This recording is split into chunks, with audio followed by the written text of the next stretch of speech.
Hello. This lecture is about how a bill really becomes a law, or as I believe I titled it initially on the syllabus, Rules and Committees and Staffers, oh my. Some of us may have gone through sort of high school or civics class or something like that and learned a little bit about how a bill becomes a law. And it always seemed like a very logical process. It goes from a subcommittee to a committee to the Congress and so on. And it seemed very logical. I know I mentioned to all of you that I had at one point worked in Washington. And one of the things that really surprised me when I actually got to working to Washington is how very much more confusing and intense the legislative process actually is than it makes it seem sometimes in textbooks. My boss and I once had a really good laugh about how, textbooks basically made it seem very logical, almost like a flow chart. If this happens, then this happens next, and if this happens, then the next thing happens. It's really, on some levels like that, but on other levels much, much more complex. So let's go through the steps a little bit. The step one in how a bill becomes a law is that somebody proposes a piece of legislation. Who proposes a legislation can be almost anyone.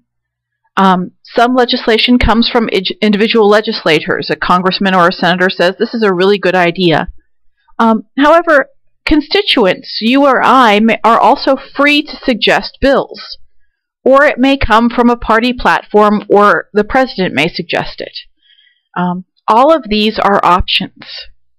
It's important to realize that many bills are not actually completely new pieces of legislation, but are rather tweaks of old legislation.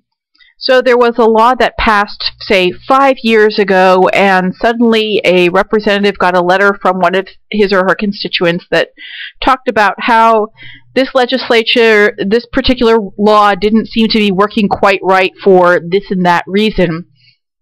And so they propose a new modification on this old piece of legislation. When I say that somebody proposes a bill, it's important to realize that this can happen thousands of times in any given year.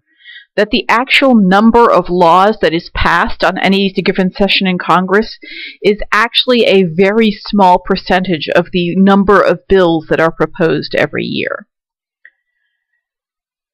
And it's important to realize that bills can be suggested for almost any topic. But it's important to remember that what actually keeps, really frivolous and crazy bills from being proposed is that reputations go on the line. And at some point, very soon in the life of any new congressperson or senator, they realize that their ability to do work, next year, or if they get reelected in 3 years or 5 years or 10 years, is whether or not they have a reputation as being a good legislator who thinks through quality bills. Therefore, you're, somewhat unlikely to find things that are really silly or strange that get proposed by legislators. Moreover, once this bill gets proposed, whoever is proposing it starts very quickly looking for co-sponsors.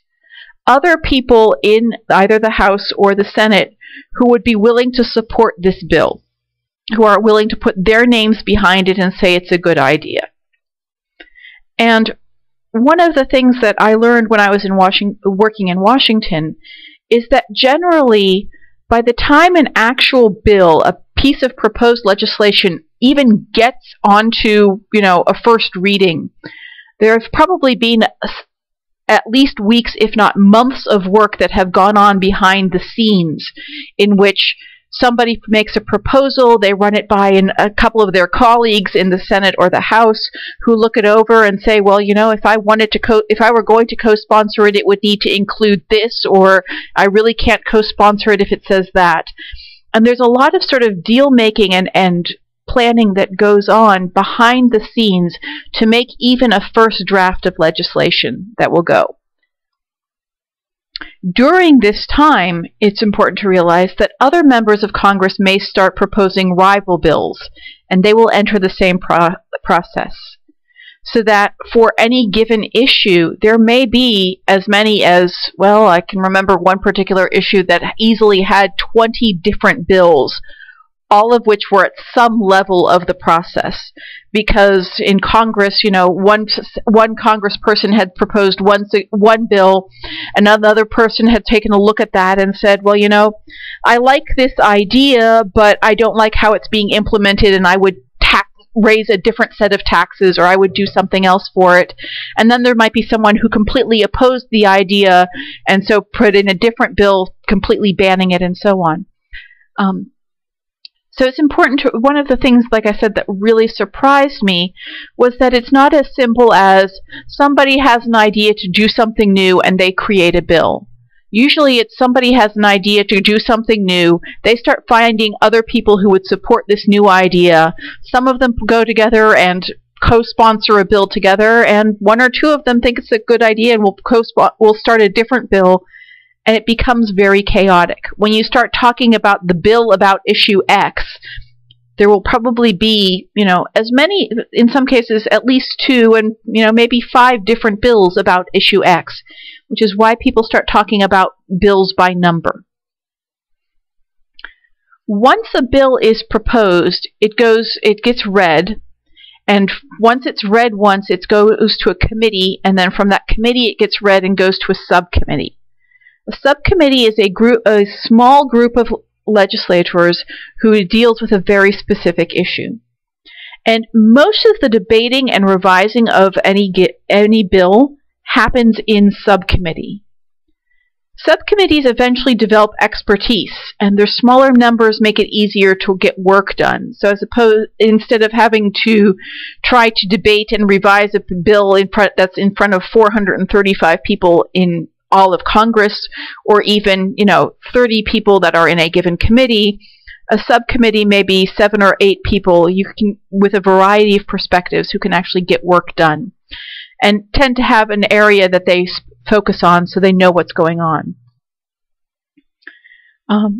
It's important to realize that when we start talking about, a bill gets read and then goes to committee and subcommittee, it's not always very apparent what subcommittee a bill should go to. A number of them sort of overlap. And so the person who proposes the bill will try to get it into a committee that is most favorable to the position of that bill. But it's important to remember that all similarly worded bills will go on to that committee as well. So if you've got an issue, something like trying to improve school lunch nutrition, well, that could go before the Agriculture Committee because it has something to do with food, or it could go before the Education Committee because it has something to do with schools and school lunches, or it might go before the Welfare Committee because it has something to do with students who are on welfare or below certain income guidelines. A person who is proposing a particular bill on such an issue might try to get it to, say, the Agriculture Committee because their particular bill is trying to increase, I don't know, the use of locally grown produce. And so that would be something that the Agriculture Committee would be interested in. Once they've done that, though, any other bill about a similar issue, so somebody who proposes a bill talking about how these lunches should be funded might also wind up going to the Agriculture Committee, even though that's not necessarily the most intuitive place to go. This is because these bills are all sort of being developed in cohort around a similar issue. And this goes on for years and years. So a particular bill may go to a committee that may seem inappropriate now because 10 years ago those bills that went there. Once a bill is in subcommittee, a subcommittee may call for hearings or gather more information, and this is where staffers become very important. All members of Congress and all senators have a number of staffers. A minimum probably of 5, and senators in particular with a lot of seniority may have staffs of upwards of 20. Staffers tend to be also very specialized. So that when I was working in Washington, it became very important for me to know when I was looking at the congressional directory. Congressional directory will usually list the name of a congressperson or a senator and will list all of the people that work for them. It became very important for me to know which staffer dealt with which issue, because those were the people that we would get talked to. It doesn't make any sense to talk to the staffer who deals with education if what you need to talk about is farm subsidies.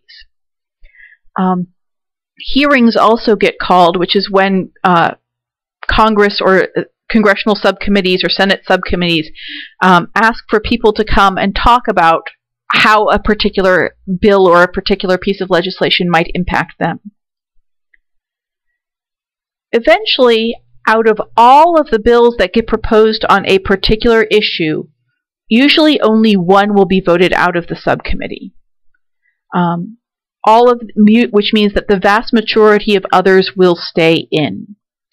Subcommittee, as I said, is where most of the work gets done, where most of the rival bills get sort of looked at, read through, in some cases consolidated, until there is finally one version that not only meets with the approval of most of the people in the subcommittee, but more importantly, perhaps, that the subcommittee believes that this is something that the rest of the legislature would vote to approve.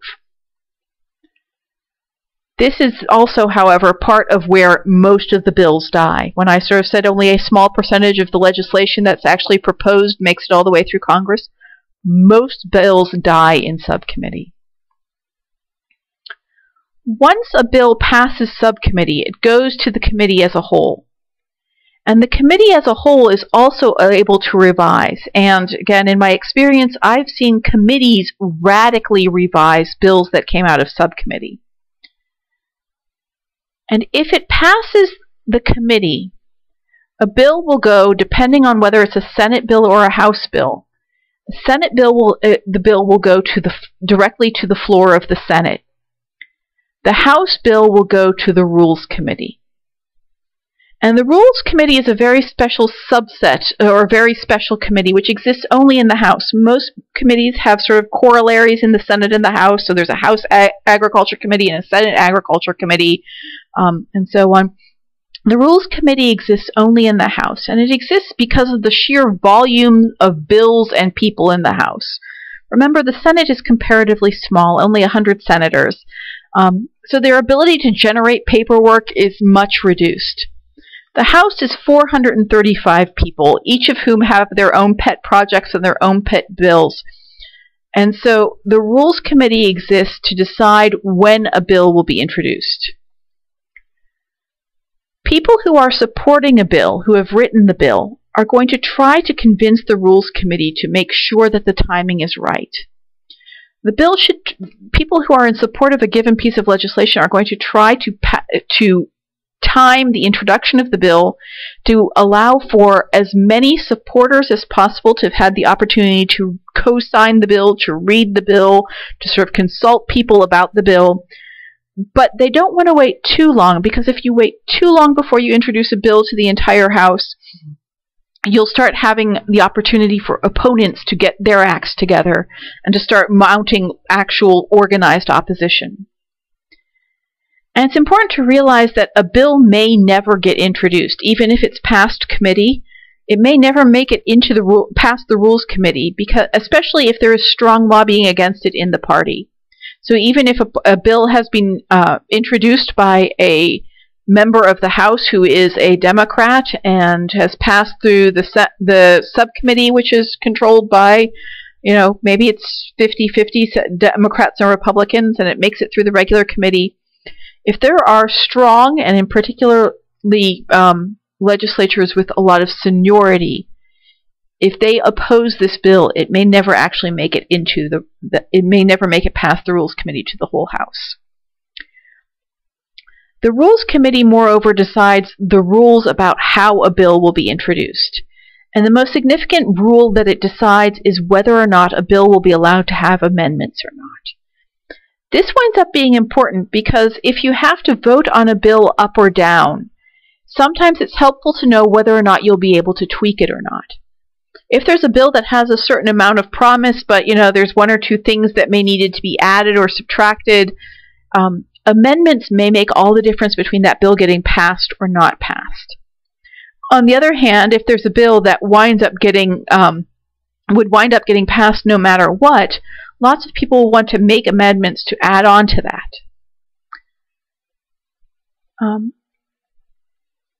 Once a bill makes it to the Senate or the House floor, full debate occurs. And if those of you who have flipped through the channels on cable, this is the stuff that you see on C-SPAN. The people debating the issues, the people taking positions, the people standing up and with all these great big posters about people who would be adversely affected, or people, the effects of this legislation and so on.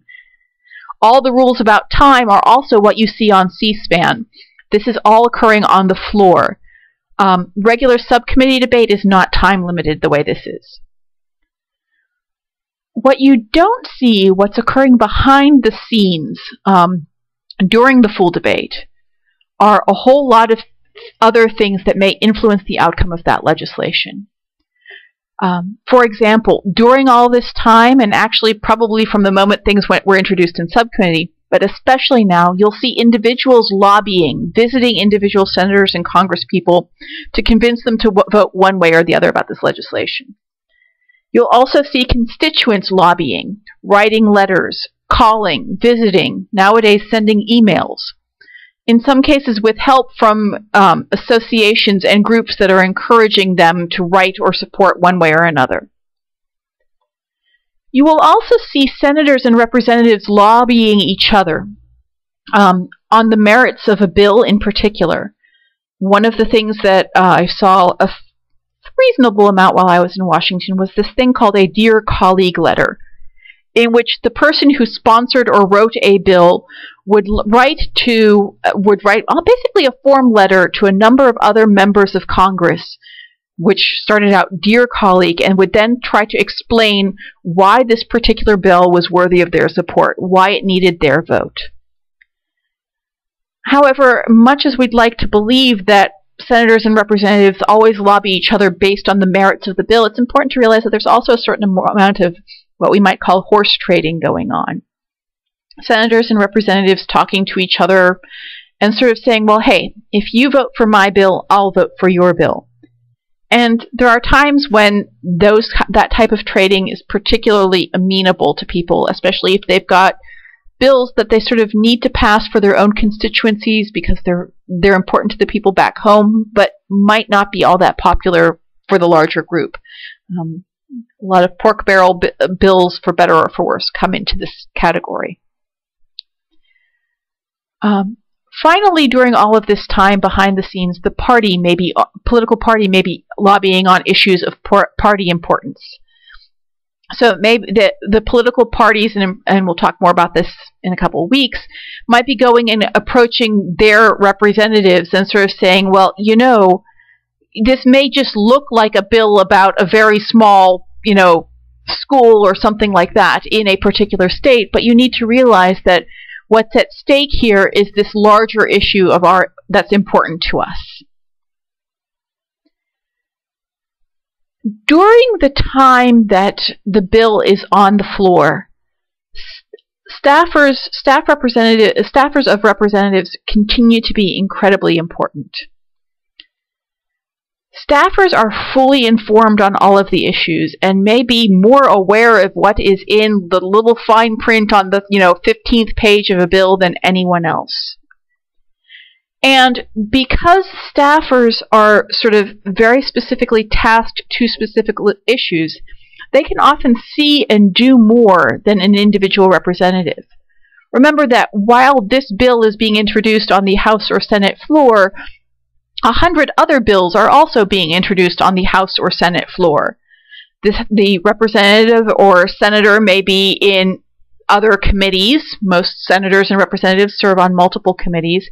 And so it is their staff members who wind up sort of tracking what's going on, listening to people, meeting with constituents, hearing what the effects and what the merits of a particular bill are. In many cases, it is the staffers who coordinate things like the Dear Colleague letters, which are supposedly written by the senator or representative, but it's really the staffer who does most of the work. They also collect information on bills being sponsored, help sort of corral people to co-sponsor, and things like that. And when all is said and done, sometimes the most important thing that a staff person can do is just make sure that they know where their boss is so that they can get them to the floor for a particular vote. This sounds mildly ironic, but there are multiple demands on the time of any given legislator. And so I've seen congressional calendars. A senator may have a meeting with a specific subcommittee at 9, a meeting with a constituent at 10, an important lunch with the party at noon, and during all of this time, another bill may be coming up for a vote on the Senate floor. Again, those of you who've ever watched C-SPAN, if you've ever sort of watched as the camera sort of pans and sort of noticed how many seats are empty in the Senate and the House, a lot of this is not necessarily because Congress people are out, out going to the beach or something like that. A lot of times Congress people are doing actual work in subcommittee or meeting constituents that just doesn't happen on the Senate or House floor. While a bill is on the floor, senators and Congress people from outside the committees can offer amendments unless the House Rules Committee, as we talked, had prohibited amendments. The amendment process is important because it allows a number of things to happen. It's the opportunity for issues that were sort of raised in subcommittee and then quashed to come up again. So those issues can be revisited. Sometimes, and I've seen this happen from time to time, amendments can be offered that completely revise the meaning of a bill in ways that aren't necessarily apparent. So, I mean, the obvious example would be a bill that's going to propose, something be built, and then an amendment gets added that says, but we won't be paying for it. Well, that will completely revise the meaning of the bill. Other bills are a lot more subtle in that, but I'm trying to come up with the obvious example. There are times when the passage of an entire bill will be blocked because of a single amendment. Especially in cases where sort of one amendment winds up being controversial. And finally, it's important to realize that very clever Congresspeople will try to get their measures included as amendments on larger bills, which need to pass without too much scrutiny. The best example that I could ever find of this happening is something called Cobra. A number of you, depending on where you are in life, may be very familiar with Cobra. Cobra is the thing that allows a number of people, myself included back when I was in grad school, to continue to stay on a health insurance plan even if you're no longer covered by the original thing. It becomes important probably for all of you in one of two scenarios. One scenario is that if you were let go from a job that had health insurance, and you either don't have a new job or are going to start a new job, but your health insurance won't kick in for 6 months, you have the option of getting what's called, we've turned it into a verb, Cobraing on your health care, which means you pay the premiums, but you can still stay in that health insurance pool. What may be more relevant to all of you, and I know it was to me when I was in grad school, most health insurance plans will cover, the parents of a child and that child until the child turns 18, or if they're still in school until they turn, I think, 21 or 22. Cobra allows people to, again, buy additional health care under their parents' plan for a number of years. Hopefully that's given you a brief thumbnail of what Cobra does. What I like to always ask people is, do they know what Cobra stands for? Because it's C-O-B-R-A, all capital letters, and it's named for the legislation that passed this particular thing. And people would always sort of try to figure it out, and I'm giving you pause to think about what Cobra might stand for. The answer is Cobra stands for the Congressional Omnibus Budget Reconciliation Act. COBRA, Congressional Omnibus Budget Reconciliation Act. And this is the moment when all of my students, back when I was teaching this class live, would look at me kind of, what does that have to do with health insurance? And the answer is it has absolutely nothing to do with health insurance.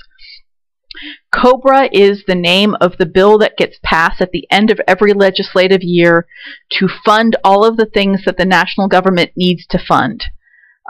Things like military, things like the police, things like, budget, agricultural subsidies, all these things that the government, things like paying health inspectors for the USDA, all of that stuff.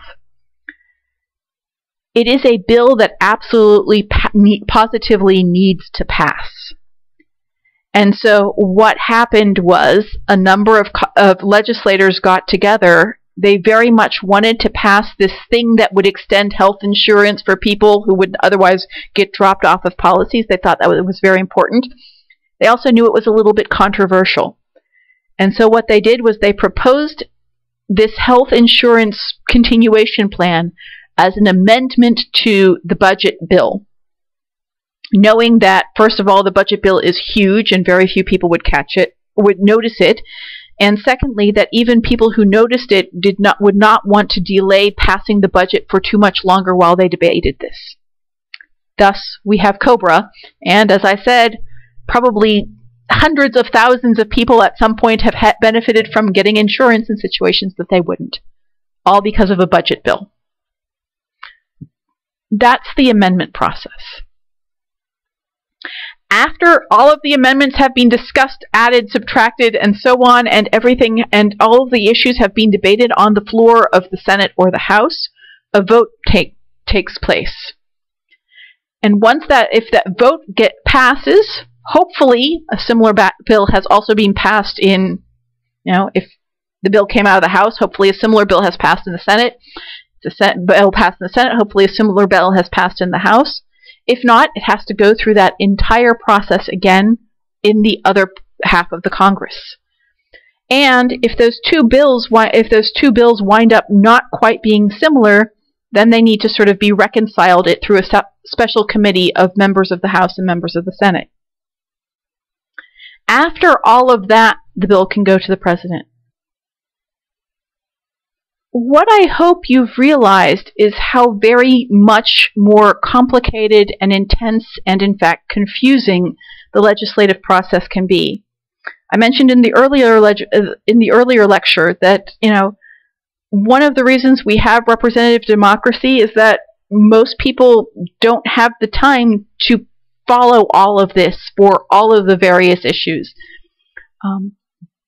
This is the legislative process at work. Hopefully we'll be able to do some sort of simulation that will give you a bit more of an idea of how this works, and I am more than happy to answer questions about this, either about how the nitty-gritty process works or what the textbook says about it, or even bizarre little stories about my own experience in all of this. But it is a rather interesting process to watch. Hope this was all clear for you. Contact me if you have any questions. Have a good day.